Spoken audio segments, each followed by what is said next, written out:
everyone. Welcome to our first symposium after a very, very long time. My name is Priscilla Coronado, and I'm Volume 136 President of the Harvard Law Review. Welcome to the Guns, Violence, and Democracy Symposium. I have my notes out because I want to make sure I don't forget to thank everyone that participated in organizing this event. I would like to first thank the Duke Center for Firearms Law for organizing this event with us. I'd also like to thank all of our panelists, moderators, and essay writers. I also would like to thank Hassan, Chichi, Allison, Connor, and Ash for getting started on the organizing of this event. I would also like to thank Zach and Kieran for making this event possible, who are our online co-chairs for this year. I would also like to thank Delaney and Dasha for also making this event possible and booking this room.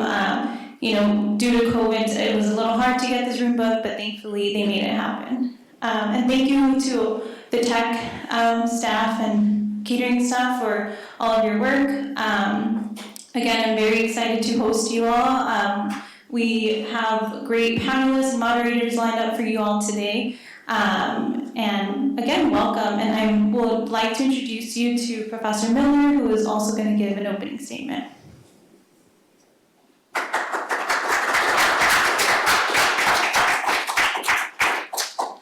Good morning, everybody. Thank you so much for coming out. As Priscilla said, my name is Daryl Miller.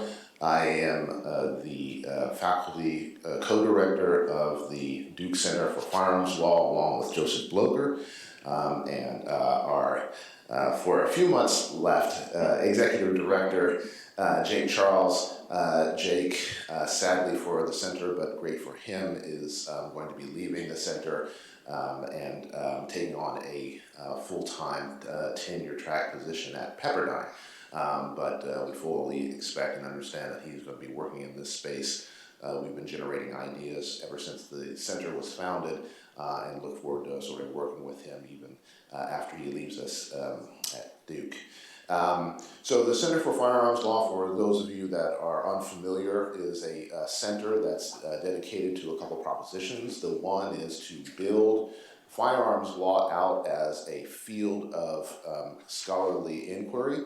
The other point for the center is that it is a resource to get reliable, thoroughly sort of thought out, nonpartisan information about gun rights, gun law, and gun policy.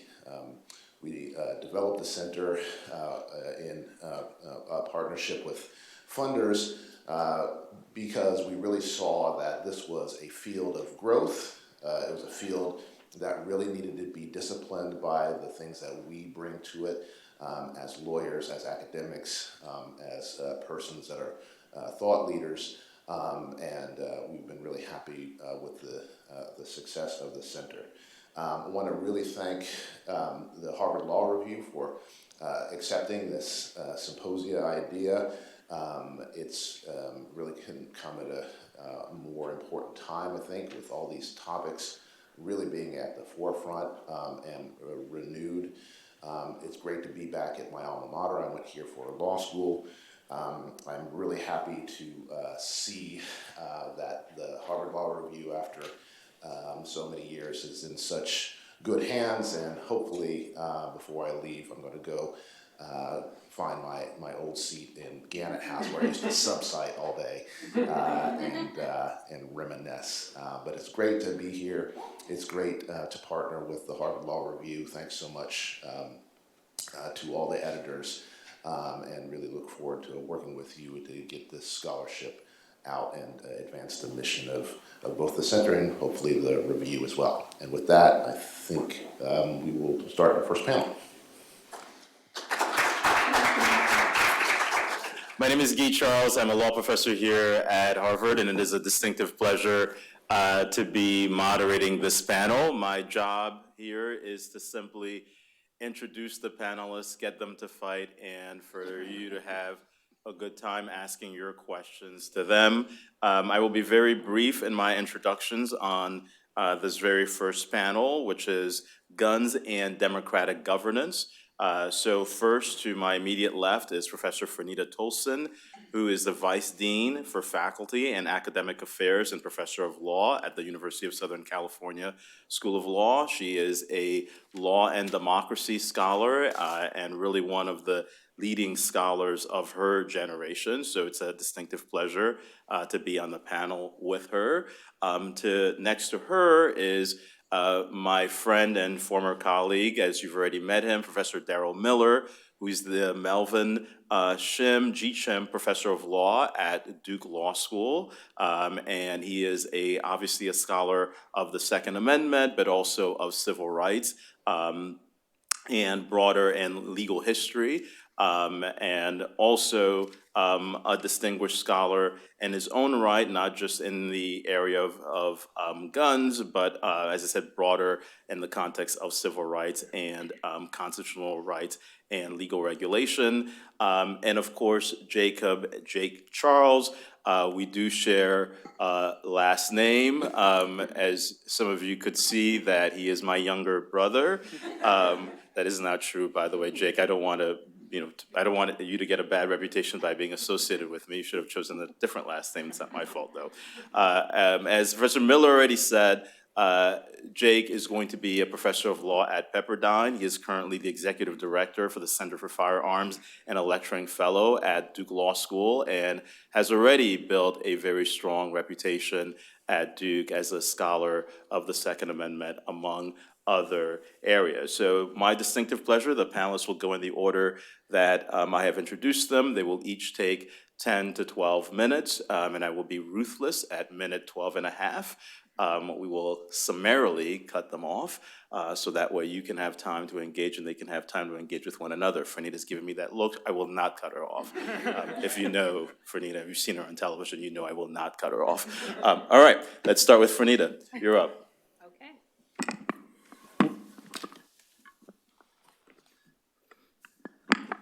So good morning, everyone. I'm very happy to be here. It's always nice to unaddress for the weather and forget that you're coming to Boston. But nonetheless, still very happy to be here. So my comments mostly focus on the democracy part of the Guns and Democracy. And in particular, my piece for this symposium talks about the Colfax Massacre, which is the bloodiest mass casualty episode of the Reconstruction era. And it really is emblematic of the murder and assault of thousands of Black voters across the South during the Reconstruction period. During Reconstruction, there were thousands of lynchings. Black state legislators were murdered or assaulted, and numerous jurisdictions experienced violent and deadly race riots. Like Colfax 2 decades earlier, the biracial government in Wilmington, North Carolina, was also forced from power in 1898 by white supremacists. So this was a kind of a common thing during this period where, and Wilmington in particular was a bookend to a century punctuated by racially and politically motivated violence. Notably, the violence occurred at a time of substantial progress for African Americans with respect to civil and political rights, at least on paper. So you had the Civil Rights Act of 1866, the 14th and 15th Amendments, the Enforcement Acts of 1870 and 1871, as well as a number of other federal laws that were designed to ensure that African Americans had the same civil and political rights as everyone else. But it was also true that in Colfax and Wilmington and other places across the South where Black people lost these rights at gunpoint, they were forced to relinquish power to white mobs who questioned elections in which they had come out on the losing side. In the early 1870s, American politics, and by implication the Reconstruction Project, was in crisis. So in 1872, a fusionist coalition of Republicans and Democrats nominated Horace Greeley for president, opposing both the Grant administration's corruption and the Reconstruction Project more generally. Then in 1874, the Democratic Party took control of the House of Representatives for the first time since before the Civil War, which was also an ominous sign for Reconstruction and also the protection of Black voting rights. Now, this political flux was not just at the national level, it was also very prevalent at the state level. Louisiana became sort of a poster child for this dysfunction. And it became a poster child amidst what was initially a great promise in this area. So in 1867, Louisiana had a constitutional convention in which it created a majority Black electorate, which was pretty unprecedented, I would say.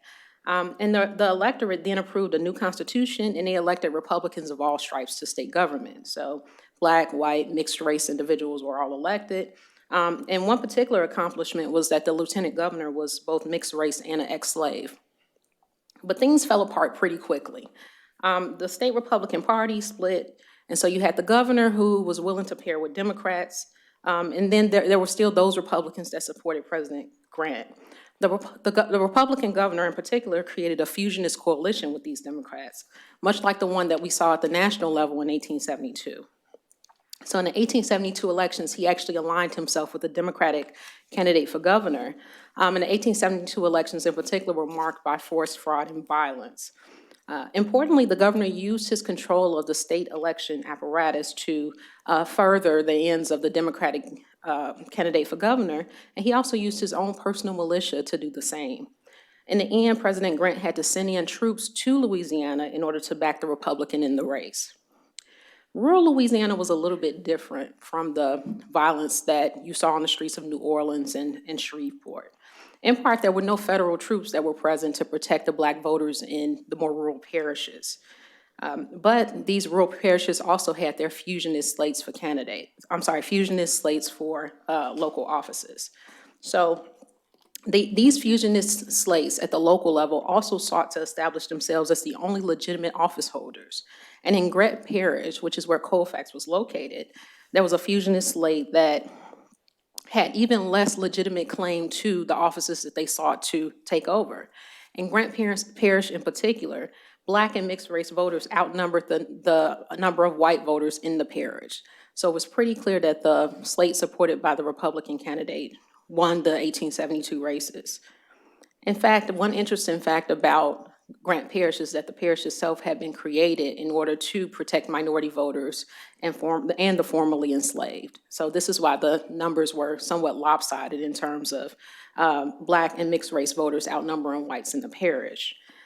Nonetheless, on Easter Sunday, 1873, a white mob, which notably included former elected officials and police officers of the parish, attacked the courthouse at Colfax, which was the center of Grant Parish government. Now, there was a Black militia at the courthouse that tried to fight back. They tried to defend the courthouse and by implication, the duly elected Republican government. So they returned gunfire, but within a couple hours, they were overwhelmed. So as dozens of unarmed Black men came out of the courthouse, amid baseless assurances they would have safe passage, the white mob systematically chased down and murdered them. The mob then set fire to the courthouse and shot the remaining men who emerged unarmed from the building. Those Black men who were taken as prisoners of war also found themselves at the end of a shotgun. In all, the white mob murdered somewhere between 50 and 150 Black men that day. The Department of Justice indicted many of the participants, but the Supreme Court threw out the indictments. The court rejected the argument that the victims had been denied the right to vote by the mob seeking to undermine the election results through violence, because there was no claim that the denial of voting rights was done on the basis of race, and therefore triggered the protections of the 15th Amendment. The court also acknowledged that the victims had the right to petition the government, but the indictment did not allege that the defendants had conspired to prevent a meeting that had been assembled for this purpose. To the argument that the white mob had violated the Second Amendment rights of the Black victims, the court found that the right to bear arms was not a right granted by the Constitution. Instead, the Second Amendment only prevented infringement by Congress, not the states nor private individuals. The court's actions were a slap in the face to the victims of this massacre, but the legacy and injustice of Colfax continues to resonate today. Fast forward over a century later. For months prior to the 2020 election, President Donald Trump alleged that the election was rigged, that mail-in voting was a recipe for fraud, and that any outcome in which he did not emerge as the victor was illegitimate. After a decisive loss in November 2020, Trump urged his supporters to reject the election results in a fiery speech on January 6, 2021, just as Congress was set to count the electoral votes and declare Joe Biden the President of the United States. Referring to the people in the crowd as patriots and telling them to show strength, Trump urged them to walk down to the Capitol and demand that Congress do the right thing and only count the electors who had been lawfully slated. Shortly thereafter, thousands of people stormed the Capitol building seeking to disrupt Congress as it carried out its constitutional obligations. Like Colfax, the January 6 mob included police officers, state officials, and other prominent individuals who were motivated by an ideology that defined a free and fair election as one in which their side emerged as the winner. Any other outcome is unacceptable. The fact that many Americans, including myself, were shocked at the January 6th insurrection illustrates that we, as a society, have not come to terms with our history, a history in which political rights have often succumbed to false allegations of election illegitimacy and horrible acts of violence.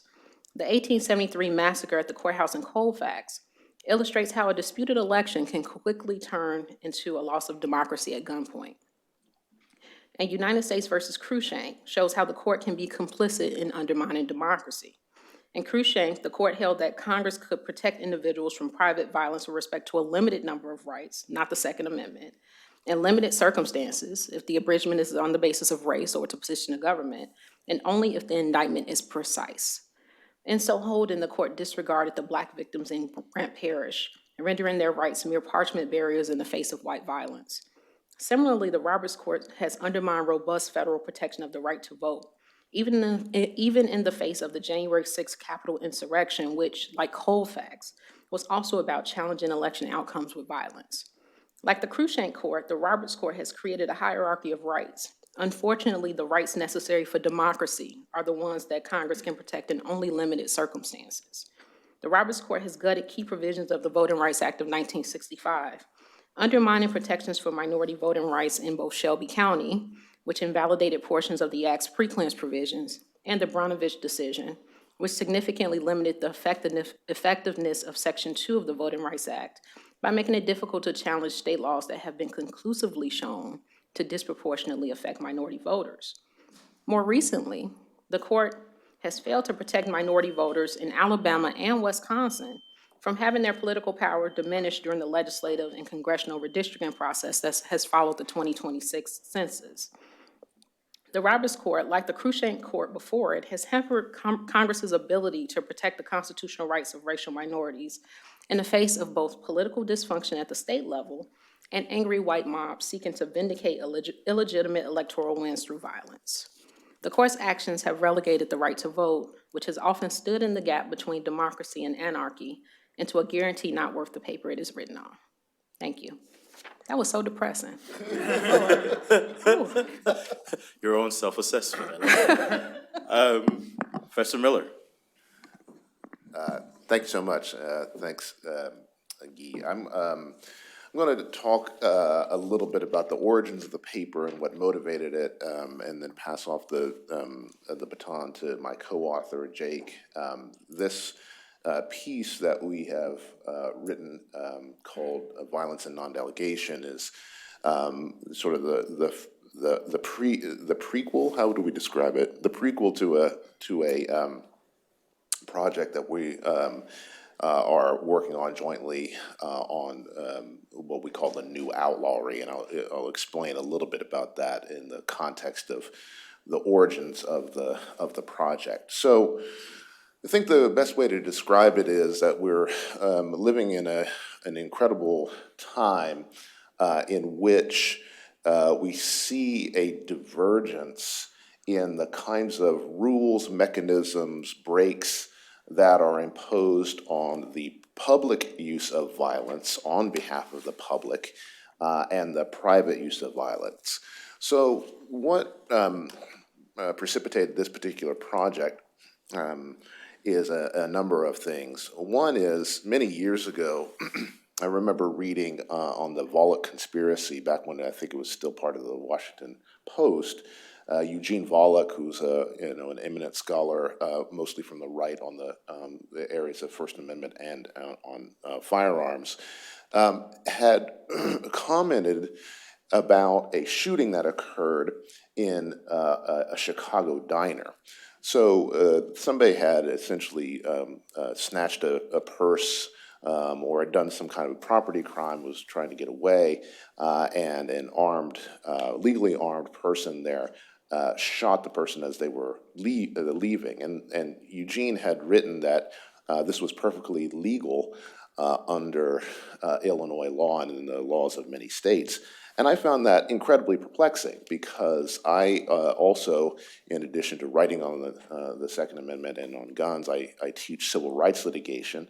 And many of you might be familiar with the case of Tennessee versus Garner, which is the case that holds that shooting a fleeing felon just to arrest the person for that is nonviolent or doesn't present any kind of threat to the officers or to others is a Fourth Amendment violation. And I was perplexed. I thought, how could this be that you would, as a private party with a weapon, have more rights to deploy deadly force on a potential person than the persons that are actually empowered and entrusted by the state to provide security? And my sense of perplexity turned quite literally to horror as we saw in the Ahmaud Arbery case, where three white men who had powers under then state law to conduct citizens arrest essentially engaged in an assassination of a young black man who was just running through what would have been an ordinary neighborhood in any other circumstance. And if you remember, one of the things that came out of that is, but for the fact that the event was recorded, it may not have actually come to the light of any of the authorities. And B, that the initial review by some government official said, well, this looks like stand your ground self-defense to me. And that, again, just horrified me and perplexed me. Why is the framing here of this particular case that a black man who reaches for the gun, obviously to try to protect himself, not knowing the reason why he is being detained, not understanding why three men are rolling up on him with weapons. Why is the framing in this particular circumstance not his self-defense, but theirs? Why there's not, this is a logical reaction. If you know that you can't flee, you reach for the gun to try to protect yourself. Thankfully, those three men were brought to justice, but for the fact that one of them had the temerity to record the event, it might not have been actually ever revealed, and their stories of stand your ground and self-defense and engaging in a lawful citizen's arrest might have, in fact, prevailed. The third thing I want to talk about, and this sort of reiterates a little bit of what I said before, is that Jake and I and Joseph and our colleague Sam Buell, who's a criminal law scholar, wrote a piece in the Texas Law Review called Pointing Guns, and it was about the phenomenon that seemed to be in the news a lot, especially during the protests over the murder of George Floyd, but also in pandemic-related protests and other things about people just feeling that they are empowered to carry their guns wherever they will. And we talked a little bit about the potential deleterious effect on this on the body politic in the language of Reva and Joseph in their wonderful piece. And we were perplexed again by the fact that when Kim Ferzan wrote a reaction, she again focused on, no, the real problem isn't about the guns, it's about the fact that people are being empowered by laws like Stand Your Ground, like citizens arrest, to actually deploy a level of violence that is otherwise curtailed by state actors. And so what is happening and what the piece is designed to do is to explore this divergence where persons that engage in public violence have many kind of constitutional and subconstitutional rules that constrain their behavior, Fourth Amendment, Eighth Amendment, due process. But the only kinds of guardrails on the use of private violence tends to be subconstitutional criminal law rules, tort rules that are malleable. And what is really alarming is the attempt, and this is what our piece is exploring and what our future project will explore, the attempt by some communities, some jurisdictions, in places like Florida and Missouri to essentially take those guardrails away. So the example would be, for example, in Florida, there was a bill that was proposed that was essentially, if a protest erupted into some kind of property violence in communities, that people would be empowered to stand your ground to defend property and to shoot to kill looters. It was essentially a shoot the looters kind of provision. Now, if the Florida governor sent out, the state police to go out and mow down people that are committing property crimes, it would be a constitutional violation. But the only guardrails in this particular circumstance is the existing criminal law, which can be reduced. Another example was the Make Murder Legal proposal in Missouri, I believe, which was a law that was designed to essentially create a huge presumption that anybody that uses lethal force must have done it in legitimate self-defense, and put all the burden on the state to show that, no, the reason why the person got killed was not self-defense. And there are sort of even lesser examples of this kind of divergence that's taking place. So one of them is, as we noted on our blog post, the fact that there are, in fact, jurisdictions where you don't have to have any training to carry a weapon at all, and you also have stand your ground. Unlike the police, who have to do live fire training and other kinds of techniques. And so that's the impetus for the project. Jake will talk a little bit about where we're going with it next, and then I think we'll have questions. Terrific. Thanks, Daryl, and just want to reiterate our thanks to the Journal for hosting us and for taking a chance on this symposium. Hopefully, it's a really good experience, and we're really delighted to be with all of you talking about a really important theme and a really important topic. So Daryl laid out really well some of the background of how we got into the project and what motivated us and what we're hoping to explore in our future article.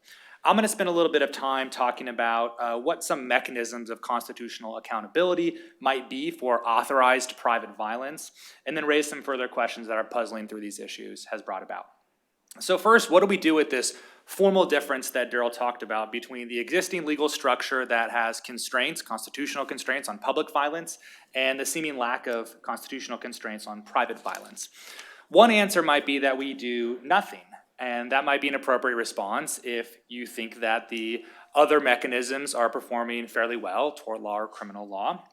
And in that case, we wouldn't need any constitutional limits, because those sub-constitutional rules would handle any problems that do arise. But we're not confident in that alternative framework, and particularly so in light of some of the rollbacks that Daryl mentioned in state tort and criminal law. So the upshot from our perspective is that non-constitutional legal rules are failing to constrain and in many ways exacerbating the problems of private violence.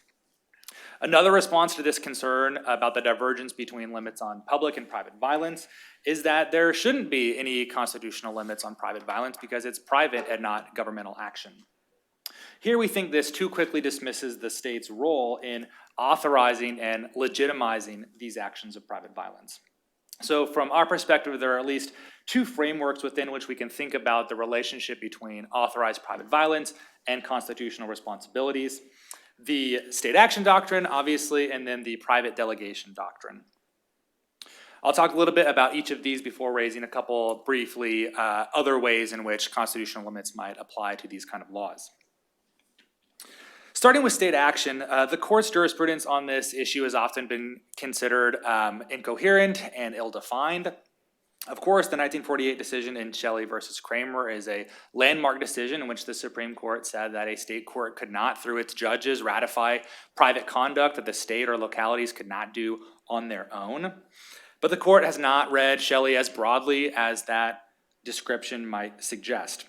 Consider that the court has created a public functions test for state action, in which it asks whether a private entity is performing a traditional function that states have traditionally performed. But the courts have limited this quite narrowly to ones that have only been exclusively and traditionally performed by the state. As David Sclancy notes, the public function test is almost certainly inapplicable to crime fighting and peacekeeping, notwithstanding that we think of the police officer as the paradigmatic state actor. So it's unlikely from our perspective that a court would declare private vigilantes, even when they are acting under the authorization of, for instance, a citizen's arrest statute, to be state actors for constitutional purposes. And some state courts have even expressly held that private citizens effecting a citizen's arrest or shooting to kill a fleeing felon are not bound by the Supreme Court's decision in Tennessee versus Garner. Let me turn then to the delegation doctrine.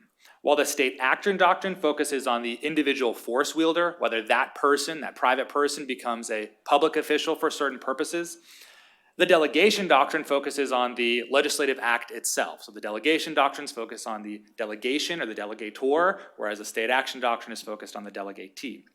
The delegation doctrine is interested in the legislative action itself. It asks whether the state or federal government has given power away in ways that the Constitution forbids. Many of the most recent and contentious debates about the delegation doctrine have concerned what's become known as the public delegation doctrine, such as those debates canvassed in Julian Mortensen and Nicholas Bagley's article on delegation at the founding. That doctrine concerns delegations from one set of public actors to public actors in another branch, as in congressional delegations to administrative agencies. That's not the kind of delegation that we're concerned with here, but rather what's been called the cousin of that doctrine, the private delegation doctrine. And the concern in this context is with whether the government may hand over public power to private citizens and what limits there are on that kind of delegation. There's some debate about where the concerns about delegation are grounded in the Constitution. When dealing with the public delegation doctrine, the focus has been on the vesting clauses of Articles 1 and 2 and inferences from the separation of powers. Some have considered the Due Process Clause to be a source of limits on delegations, and particularly for private delegations of the type that we're concerned with. And the source of that limit matters enormously because a vesting clause and federal constitutional inferences based on separation of powers would only bind the federal government and be concerned with federal delegations, but a due process grounded doctrine would also constrain states and localities. We tend to think that private authorizations to use force in a variety of settings and even more settings daily raises some delegation concerns. Daryl talked about this bill in Missouri. Let me talk about a bill recently proposed in Louisiana. House Bill 101 would amend state law to provide that a homicide is justifiable when, and I quote, committed for the purpose of preventing imminent destruction of property or imminent threat of tumultuous and violent conduct during a riot.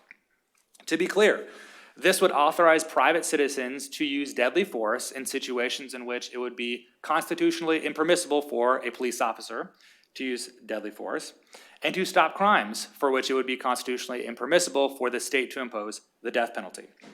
Given the context of this proposal and the aftermath of the 2020 racial justice protests, it seems the state is trying to offload some of its responsibilities for peacekeeping and public safeties in a way that will allow it to avoid the constitutional constraints on public actors. In fact, the sponsor of that legislation has called it the Riot Protection Act.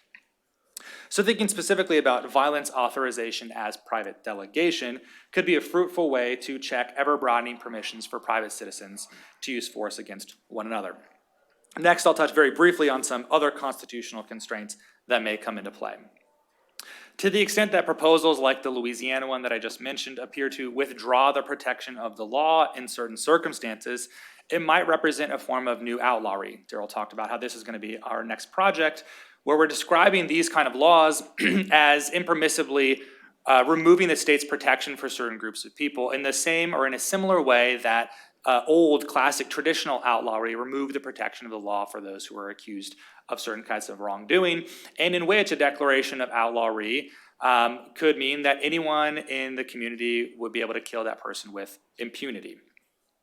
So we find these new laws traceable to that lineage. And although that old style outlawry is no longer practiced, the types of immunities for private killing partake to us of the same kind of problematic practices of early English law. Finally, other mechanisms might provide accountability and constitutional accountability for states that are devolving their rules for private violence. And we consider the possibility of a state repealing its laws against murder, right? Presumably that would create some constitutional objections.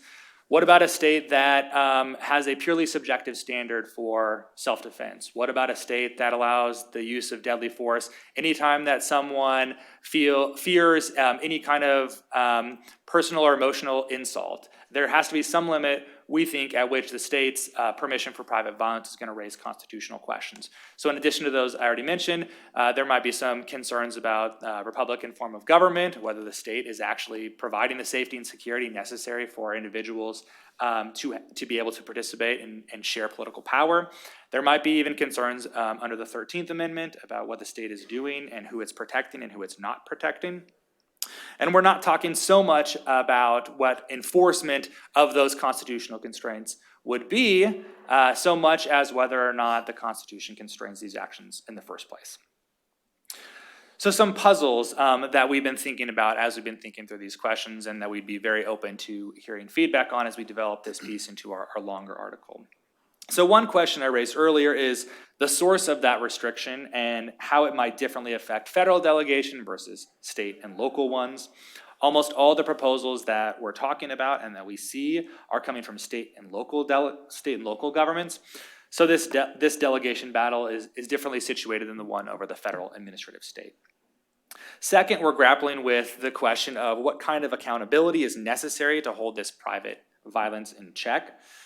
Jillian Metzger's discussion of privatization as delegation observes that the central question is whether delegations of authority to private entities are adequately structured to enforce constitutional constraints on government power. So we might ask, what if the criminal statutes and tort liability were sufficient? Did you happen? Oh, yeah. Would that be enough? Or do we need constitutional rules to apply directly, especially in light of the fact that, as Daryl noted, criminal laws and tort statutes can be relaxed when the constitutional standard cannot. As we work through those questions, again, we're open to any feedback and responses from the audience. And we're especially mindful that these rights to enact private violence are occurring alongside other similar cultural developments that are pitting citizens against one another, like SB 8 style laws and an explosion of private rights of action. And of course, we're interested in thoughts that you all might have about what the limits of this kind of privatized violence would be. Great. Okay, so I'm going to start with a couple questions, and then people can jump in. So here's where I think there's a tension, and I'd like, or at least it seems to me that there's a tension. These papers are nicely paired together, but I want to explore what I view as some assumptions that I'd like for you to flesh out a little bit more. In part, it's about what is public and what is private. So for example, Daryl and Jake, your assumption that there are greater protections on the public side than the private. But in some senses, Fernita's paper, an argument about Colfax in January 6, shows that one can get away with a lot of public violence, and the assumptions that is being made about what protections are available on public versus what protections are available on private may not be as clean as one lays them out. And right, so that's more on yours, and for Fernita, on the other side, the question will be, look, what is the role of race in thinking through these types of questions? So one way that one could think about this is, on the private side, it's fairly clear, the Ahmaud Arbery case may be a very good example of the public formalism of race, anything that is done with racial intent or that we can trace to race, whether it's on public, on private, we're going to stamp it out, right? So if we can, right, so that public that formalism we are committed to, and you could think of it as the instantiation of colorblindness across a broad range of domains, right? So how should we think about race and the role that race is playing in along these categories, and what does it mean for thinking through the question of democracy, especially given the moves, for example, that Jake and Daryl are thinking through on the privatization of violence, right? And then one last question for all three of you. So I started in grad school as a political theorist, and my training and assumption had to do, right, the starting assumption was, all right, how should we think about the role of the state, and what is it that, if you begin with Hobbes, for example, right, what is it that that individuals start out with, and what is it that then they delegate? All right. Your conception, Jake and Daryl, on delegation assumes a certain set of assumptions, and I'd like to understand what those assumptions are. So when you talk about the state delegating to private, and it seems that part of the whole debate around the Second Amendment operates on a different set of delegations, right? And I think it's also similar on the January 6th, which is like the government has failed to protect our election, and it is our responsibility, right? We're taking back America. That's our right. It's our role and responsibility, not the government's, right? So there's sort of there is a starting point of privatization, and it seems that both papers are operating on the opposite assumption. And the question is, can you square those things together? What is lost in the assumptions that you are making? All right, so I'll throw these out to start us off as we invite questions from the audience. I think that's what we're supposed to be doing, right? Okay, go. Ferdinand, do you want to start? Nope.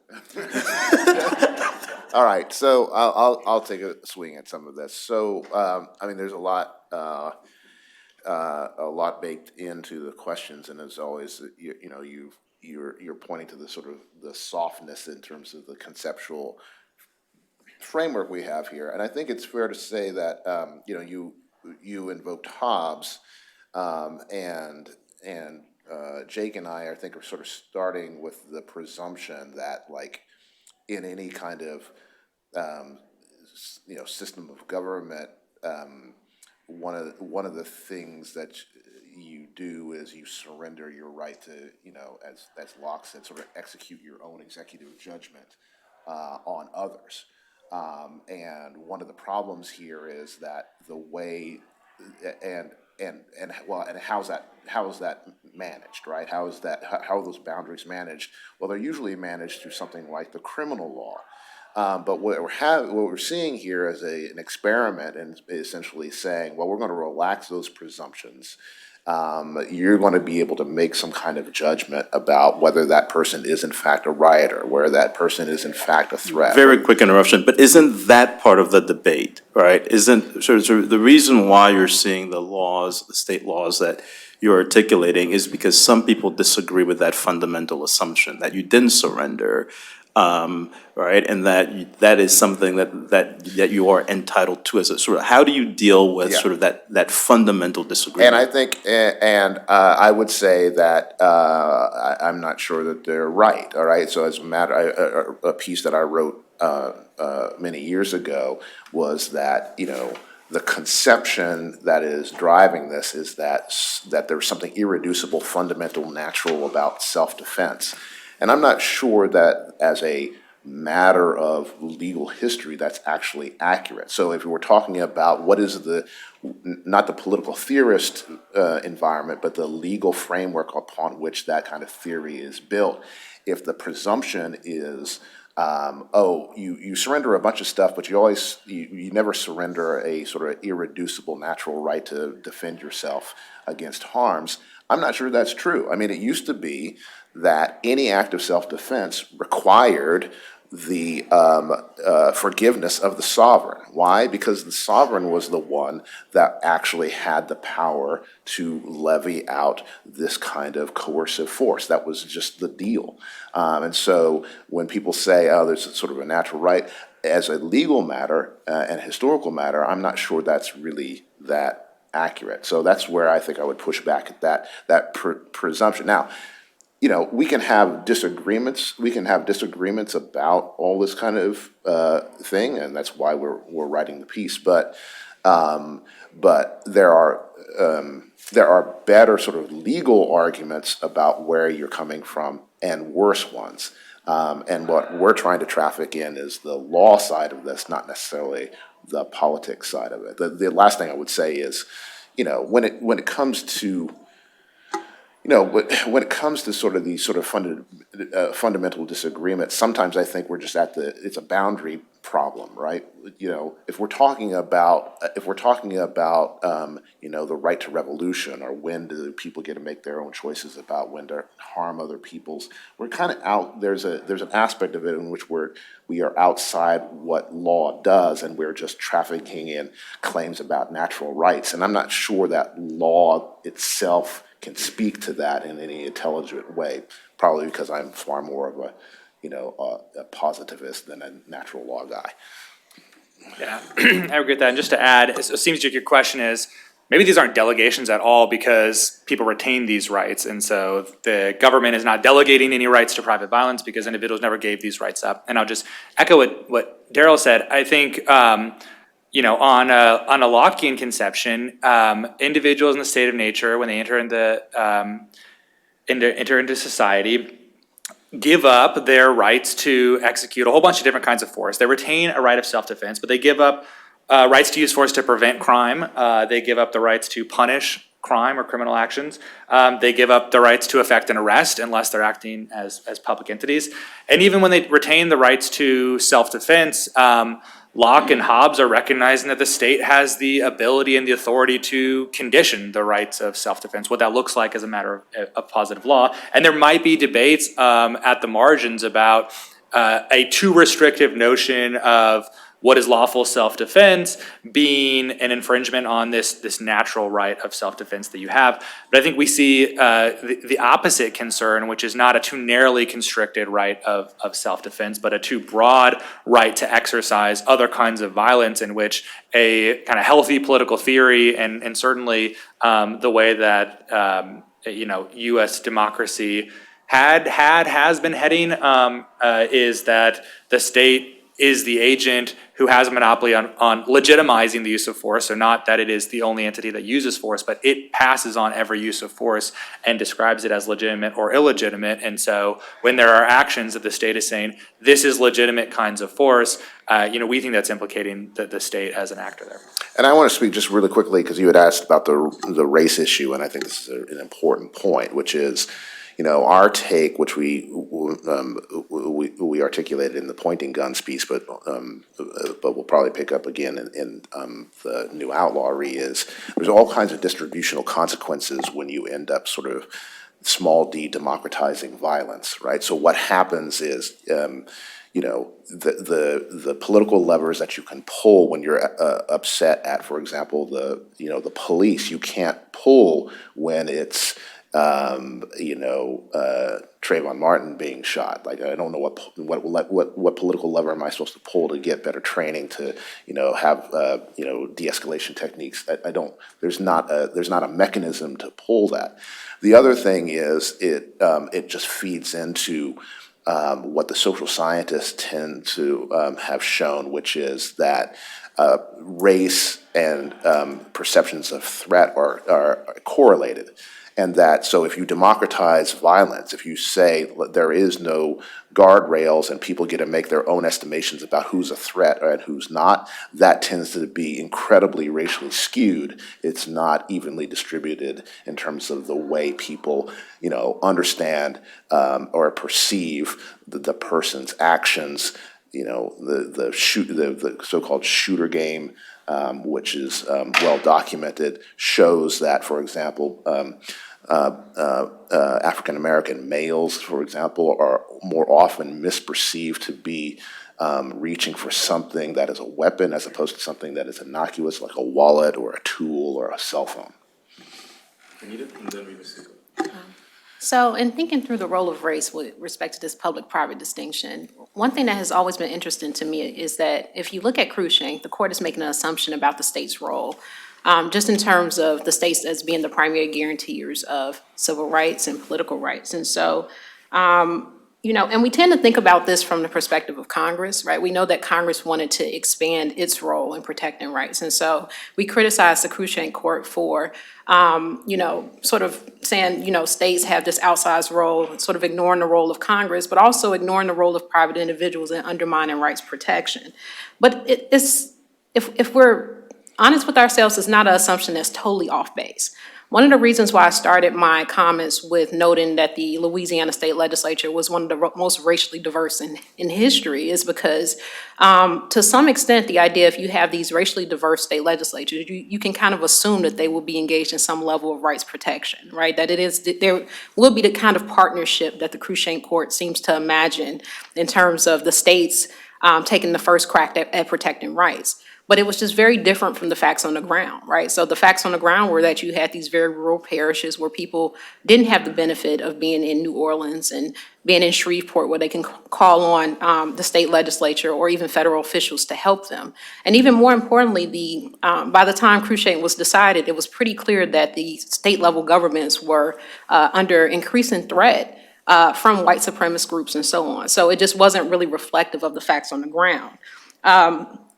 So, you know, on one hand, I kind of want to give the court credit in the sense of saying, okay, what they envisioned was the states kind of stepping in, and it was a different state. It wasn't like the pre-Civil War state that, you know, were run by the white planter class. These were new states, essentially. But it's pretty clear that it was an assumption that was somewhat misplaced.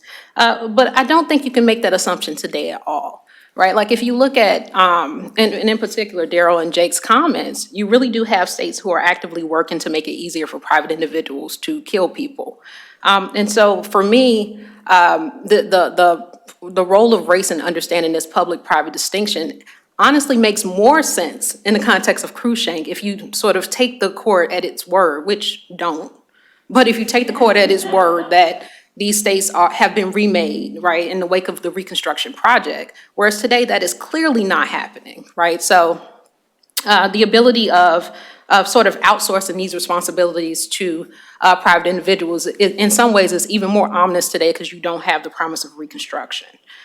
So to Guy's second question, how should we think about the role of the state in all of this, right? So you have the January 6th insurrectionists who are basically like, the state has failed us, right? We are coming back and we are going to take everything back because the state has failed us here. I kind of think about that question is, when is it okay for citizens to make that assertion, right? Because, you know, if you think about the Revolutionary War, they were making a very similar assertion as the January 6th insurrectionists. But for me, the clear answer to that is not in the wake of a free and fair election, right? So to the extent that the January 6th insurrectionists were making claims based on the state has failed us and we're taking things back, you can't do that where democracy has actually worked. And I think that's one of the clear differences between what happened on January 6th and the claims that the revolutionaries were making in the wake of the war. So. Thank you. Can you pass that mic, or just so the people online can hear you?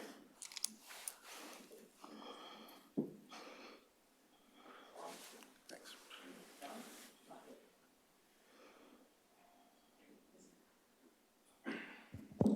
Is this on? Yes. Okay. So first, I just wanted to thank everyone for pulling this event together and to thank the panelists for really first-rate papers, really powerful papers, and to thank our wonderful moderator. It's great to see you. So I really have a very modest question for Fernita. And you were right, it was going to be a Fernita production. She always delivers. So I, in a recent paper of mine called The Politics of Constitutional Memory, I drew a distinction between constitutional history and constitutional memory. So sort of what happens and the stories we tell when we're arguing over what the Constitution means. So just that basic divide. Sort of everything that we could say, however we may argue about the facts, sort of just the facts, however we may argue about them, let's just call that constitutional history. And on the other side, constitutional memory, the way we make appeals on the past when we're interpreting the Constitution, whether we're inside or outside the court. So let's just say all these arguments about critical race theory, that's constitutional memory, you know, okay? So, all right, so just with that, I'm listening to you and thinking, okay, you're telling us that Colfax has really kind of gotten repressed in our constitutional memory. Yes. And it's the point of this paper of mine, this Politics of Constitutional Memory, to say that it's the ways that constitutional memory diverges from constitutional history that legitimates the exercise of authority. So what we remember and what we forget, repress, has a lot to do with the way that the exercise of authority is made to look reasonable. Mm-hmm. Does that seem sort of practical? Sort of all this, what doesn't get into the way we argue about, and that's why people want to get the laws that are making the repression of critical race theory or trying to make certain things go away. Mm-hmm. Mm-hmm. Right? So they're into this idea of constitutional memory. They know that constitutional memory is important because it's legitimating the way that things are arranged. So with that as a background, I'm listening to your story, I'm thinking, this is powerful, it's a Fernita production, and I'm thinking, so it could be an intervention also in the way that we argue about the Second Amendment. Because when we argue about the Second Amendment, many of the ways that race is invoked in constitutional memory now, most of the case law, it's appealed.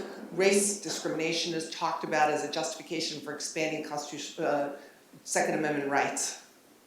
Mm-hmm. It keeps coming into the cases as a reason for expanding Second Amendment rights. Daryl's seen this storyline is very powerful in the court's justification for expanding Second Amendment rights.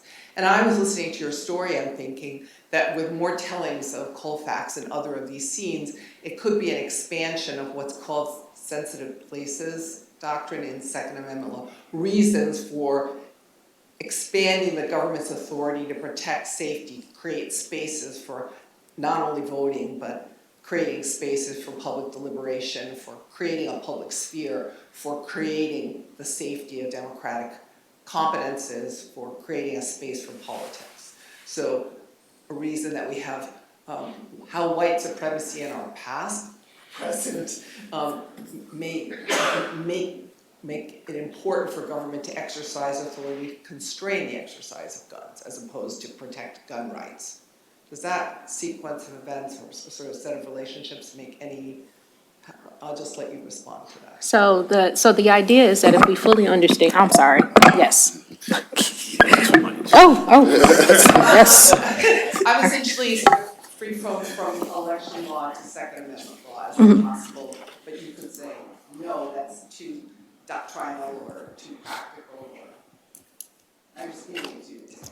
So this is how I thought about the framework that you laid out. This idea that exercise of authority looks reasonable if we think about this in terms of memory rather than actual facts, right? Because in some ways, for me, it's another way of saying the victors write the history books, right? They can include or exclude whatever facts they want to put in there, but That's what Supreme Court justices do. right. So I think that that's right. So many things floating around in my head. I guess I've never thought about this in terms of history versus memory. But I do think that understanding Colfax, to use the framework that you've laid out, could provide sort of a counter narrative to the expansion of rights and furtherance of racial discrimination. in much the way that you laid out. Because if you fully understand what has happened in our past, then it does seem to me to legitimate exercises of state authority that would, as you point out, expand spaces for people to petition and to do things beyond sort of just the formal act of voting. Things that might not fly today to the extent that that those exercises of state authority are seen as undermining something as basic as the Second Amendment right as it currently exists. And so, yes, I do think that telling the full story does provide some justification for the state to say, or even the federal government in some instances to say, that we're going to exercise our authority in a way that, even if it pushes against the rights that the court have, the modern court in particular, have accorded the most protection, then this is a way for this exercise of authority to look reasonable, because you have the full historical fact of what happened and not just selective facts that sort of justify one half of the equation, i.e. the rights that are furthering racial discrimination, or rights essentially that are being expanded in the privatization of violence that has helped, that has undermined minority rights without any ability for the state to adequately respond, if that makes sense. Yeah. We have, let me just get a couple more questions. We have three, actually four on the queue. So let's just get them out, because I'm sure you all will have a chance to answer, please. Great. So thanks also to all of you for incredible presentations. This was a great panel. My question goes to Daryl and Jake. I love your project, as you know. I'm also very interested in the evolution of the law of self-defense. But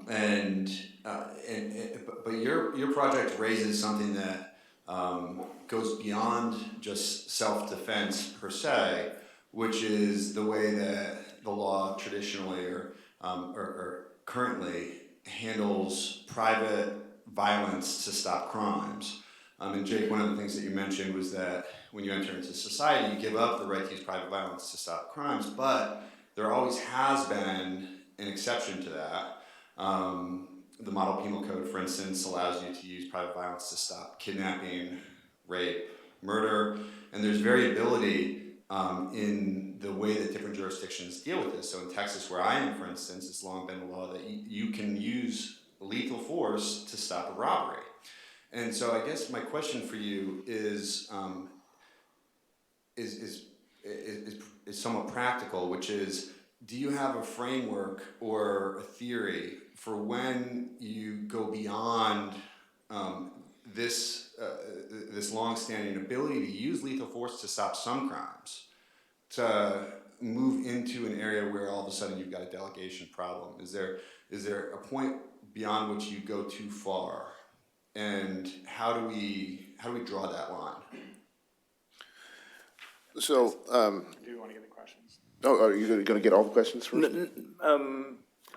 Yeah, that doesn't follow, so go ahead, you Okay. guys answer, just be quick. So I'll answer really quickly, although, criminal law is not my bailiwick, and that's something that I failed to mention before, which is I'm not sure that I understand why that would be, like, why would the baseline arrangements already be a scenario where private violence in crime prevention is more favored than public violence? It just seems counterintuitive to me, and maybe what needs to happen is a kind of rebalancing that happened after Tennessee versus Gardner, right? It used to be you could shoot a fleeing felon in the back to arrest them, but they said that's a Fourth Amendment violation. That's whatever the common law was. It's not that anymore. The second thing, in terms of like the sort of thinking about the guardrails, is not just about the use of force, but like the ability to prepare for and use it. So the example that I give in my civil rights class all the time is in a case called City of Canton versus Harris, right? The court says the paradigmatic failure to train scenario, where the government is now responsible for the acts of its agents, is to bring in a bunch of people and hand out guns and say, hey, go enforce the law. They say that would be an abject failure of the state in terms of making sure that private person's constitutional rights aren't being violated. we are literally doing an experiment with that now, right? It's not that you're calling in a bunch of like sheriffs and deputizing them and handing out guns, but it's essentially saying, we're just going to relax all the rules about violence. We're also going to say you can carry guns wherever you happen to be with no permit, no training, no idea about when, under what circumstances you are allowed to use this weapon. And then we'll sort it out at the end after somebody's gotten shot, right? If we were doing that with our police forces, that would be a failure to train case. And I think that's one way of sort of thinking about the mechanisms of accountability in this space. Do you want to add anything? Don't answer what I'm about to say, but your assumption about public ought to be greater than private. I'm just not sure. Somebody comes to my house, I can say to them, I don't like the color of your skin, get out, right? So I think that's an assumption that you want to think about. Adam, and then Joseph, and then the gentleman, sorry, I'm sorry, I don't know your name in the back. Saul, yes. Oh, you'll know him soon. But my question is actually picks up upon what you were saying, Guy. And there does seem to be an assumption in Daryl and Jake's piece that there should be some similarity, or maybe they should be the same, the levels of what kinds of guardrails there are for public violence versus private violence. And on one hand, I think that that resonates, right? That we shouldn't empower private people to do things that the public we don't allow public forces to do. But on the other hand, you might also think that it would be so bizarre to think that they are the same, that private violence and public violence should be the same. And in fact, it's often used, the argument is often used in the gun rights community for access to things like assault weapons and high-capacity magazines by saying, well, private individuals should have access to the exact same weaponry that police officers have, because just like police officers have weaponry to protect themselves and their community, so should I have access to that. And that's often seemed to me to be actually kind of a bizarre idea, that you would have the same kinds of private and public responsibilities. So I'm just curious if you could explore that a little bit. I mean, and as he says, that's just basic, discriminatory violence generally. The state has much less ability to, the guardrails against the state are much greater than the guardrails against private activity that discriminates on the basis of race, or censors people on the basis of speech, or interferes with people's free exercise of religion. I'm still mad at my mother for sending me to Hebrew school. So I'm just curious to get your thoughts about, how do we really want to think about these things as equivalent? Should they be equivalent? And why we think of that as sort of a baseline? Joseph, does your question at all follow from that? Okay. Okay, so I think it's a great question. I think it's one we're still working out. And I think our tentative conclusions kind of follow from this assumption of the state having a monopoly on legitimate violence. And certainly there are debates about that, and about whether the Second Amendment disrupts that or makes that not hold in the United States in particular. But I want to say that in this space, when we're talking about violence, there's something different than when we're talking about association. Like Guy's right to kick somebody out of his house because he doesn't like the color of their skin. There's no state. By the way, I wouldn't do that. Just to be clear. Right, you're right for to the do online it. people. You wouldn't do it, yes. There's no assumption that the state has this monopoly on association, and so anybody that it's allowing to associate differently should be, either has to be authorized or is somehow connected to the state. And we think that violence, just by nature of the state, is something that the state, every act of violence in a non-failed state, either has to be prohibited or authorized. And so that's what what we think it means to be a state. And so if someone is doing it, then it means that the state is allowing it to happen. It's legitimizing it, or it is holding them responsible using the criminal law. And so that's why, certainly I think you're right that there needs to be an argument for why there should be this parity between the restrictions on public violence and private violence. But that's kind of our core assumption, is that every act of violence in a state, if it's not being punished, it's being authorized. Anything to add? Joseph Blocher, and then we're going to round up with Saul. I just want to ask follow-up questions about Adam's mom as a state actor, where we should go. But instead I want to ask, Franita, where you were ending your remarks, I thought it was really fascinating, which was, I think, drawing a contrast, if I was following, between the way the court has treated voting rights, where it has gutted voting rights and Congress's ability to enforce them, with the Second Amendment, where it seems poised to expand the right to keep bear arms beyond where it's ever been. And I just wanted to invite any further thoughts on that. And the reason for this is that this notion of sort of hierarchy and second-class rights is, I think, by far the dominant rhetorical move among the gun rights community right now. I mean, this sort of, you hear the drumbeat over and over, second-class right, mistreatment. They actually even will draw explicit comparisons to the treatment of the Second Amendment post-Heller and the treatment of equal protection post-Brown. So like the phrase massive resistance is used to describe the way lower courts are failing to enforce arguably the Second Amendment. It's really extraordinary. So I wonder, like, your thoughts on that. Like, is it that they're, I assume that you're not sympathetic with that claim, but is it because it's wrong to compare rights? Is it that there is no hierarchy? It's that's the problem, or is it that they've got the hierarchy wrong? Voting rights actually are more important than Second Amendment rights. I mean, the same people who make these second-class right arguments, I mean, the NRA has a publication called America's First Freedom. Like, they have a hierarchy in mind, and the Second Amendment's on the top. Or does it have to do with, like, who benefits from the rights, and that, you know, the voting rights and gun rights are raced in ways that are obvious? Is that, or is there no problem, and it's just that the court has messed up voting rights, and it's independent of what it's going to do for the Second Amendment? So I've actually really struggled with this because before I used to think about it as a right is a right, you know, or just call it something else. It really is that simple, right? Like when we think about the rights that are explicit in the text versus like substantive due process, for example, if the court is willing to use substantive due process to discover new rights, then they're rights. So to me, the hierarchy didn't make much sense, but I recently started thinking back to one of John Hart Ely's early claims where he sort of talked about put democracy first and then actually let everybody fight it out. If the democracy works, people can fight it out in the political sphere about which rights could be protected. And in fact, if you think about it, if you protect the rights that are central to democracy and then sort of leave everything else to the political process, at least theoretically that makes sense, right? Then we don't have to argue about which rights are implicit, which rights are protected. It becomes more of a state level thing. That makes sense to me if everybody can participate on equal terms in our democracy. So in a sense, I guess I do endorse a hierarchy, right? Because I'm like, protect the rights that are central to democracy and then everything else will follow. Saul.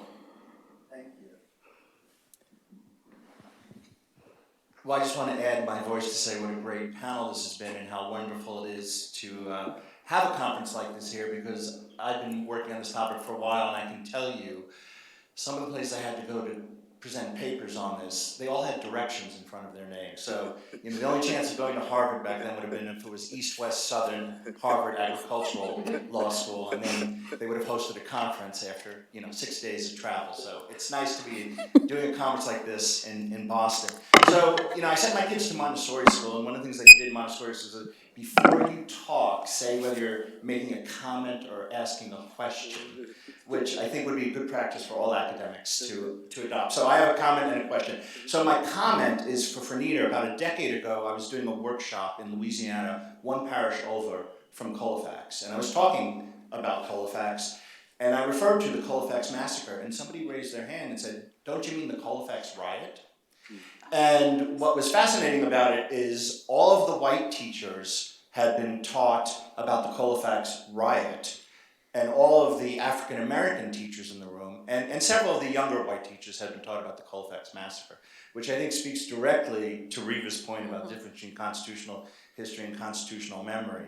And of course, afterwards somebody said, oh, the guy who asked that question was the vice president of the Sons of the Confederacy, which adds a whole nother level of memory to it. So I think that distinction between history and memory is very, very important in virtually every aspect of Second Amendment discourse and study. And then turning to Jake for a real question as opposed to a comment. So having grown up in Brooklyn, I consider myself to be something of an expert on insults, because it's an important part of the cultural repertoire of anyone growing up in Brooklyn. But it was not until I started working on the Second Amendment that somebody called me a Weberian to my face.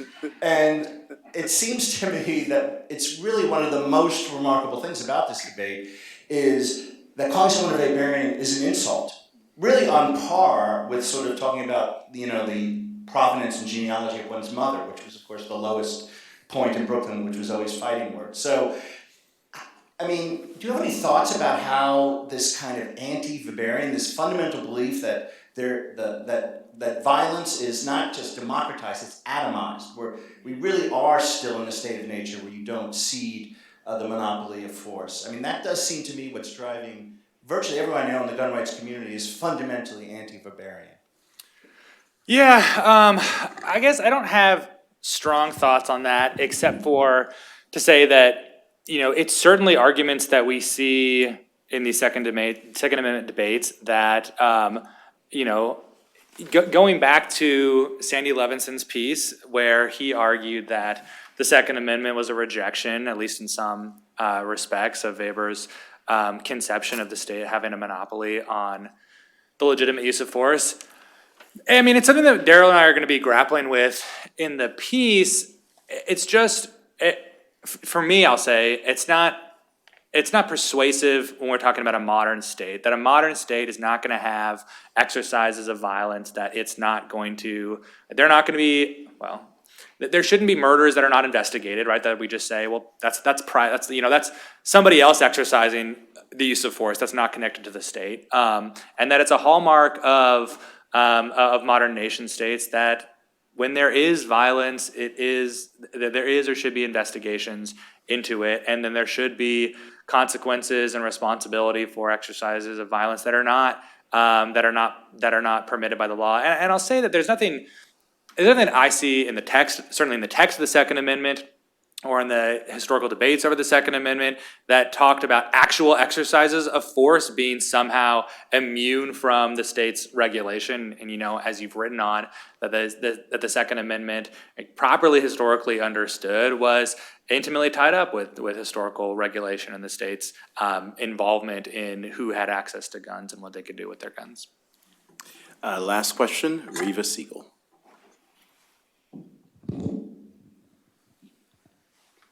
It's not a question, it's just an observation linking this conversation to the confirmation conversations that have just been going on.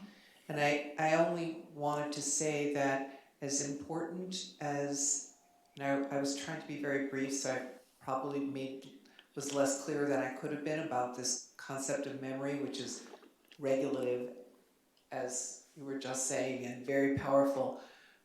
A language for talking about what's in the Constitution and the hierarchy of what's in the Constitution was everywhere all over that hearing. And it's exactly what connects the Constitution inside the courts to the Constitution outside the courts. That's why I invoke the hearings. And I have heard people scoff at things like the word abortion or the word marriage is not in the Constitution, but framed like that, or the idea that certain ways of understanding the Second Amendment are, even if they weren't understood that way until the 21st century, those kinds of frames are hugely important. So what you were just saying about democracy and that way of ordering things, understanding how one's making one's claim about what's in the Constitution, and having simple ways of talking to people about what's in it and what the hierarchy is matters utterly, not just in an academic sense or a law school sense, but in being clear in a way that bridges all of the worlds involved. One could hear it in action, not just in the QAnon phases of last week, but in other parts of it.